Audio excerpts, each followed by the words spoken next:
Orang yang merasa sukses dengan dunia ini, sedangkan dia imannya lemah atau rusak, amalannya rusak, maka itu seperti anak kecil masuk ujian SD.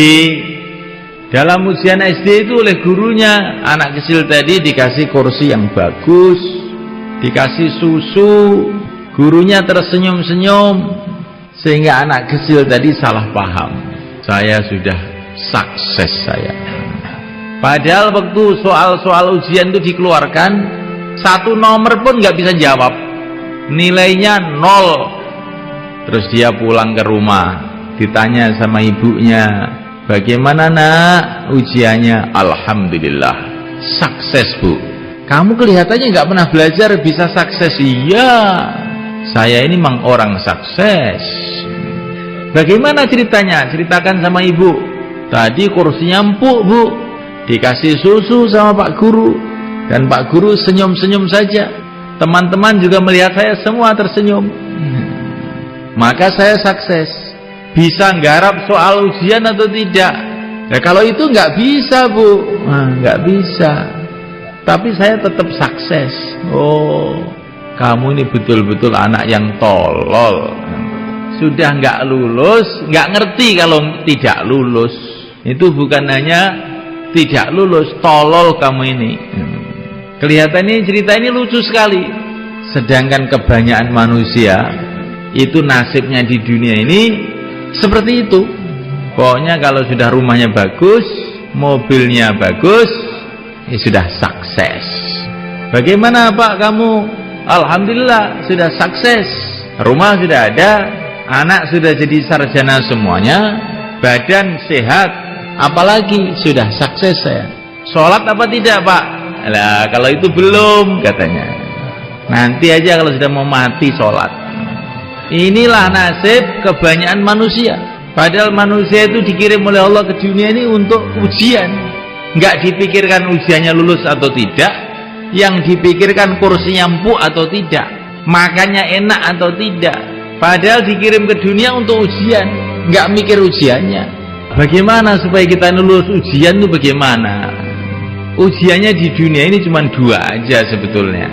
Dan jawabannya pun sudah dikasih tahu oleh Allah SWT melalui Rasulullah SAW. Tapi anehnya itu malah banyak yang nggak lulus. Apakah ujiannya itu? Pertama kali adalah ujian iman. Jawabannya la ilaha illallah. Yang kedua kali ujian amal. Jawabannya Muhammadur Rasulullah. Ini kalau sudah, ini kok mantep betul ya, sudah lulus masuk surga. Lah mudah aja loh Pak. Kok ya nggak pada bisa tuh, gimana tuh orang-orang itu? Lah iya. Ini maksudnya bukanlah hanya sekedar ucapan.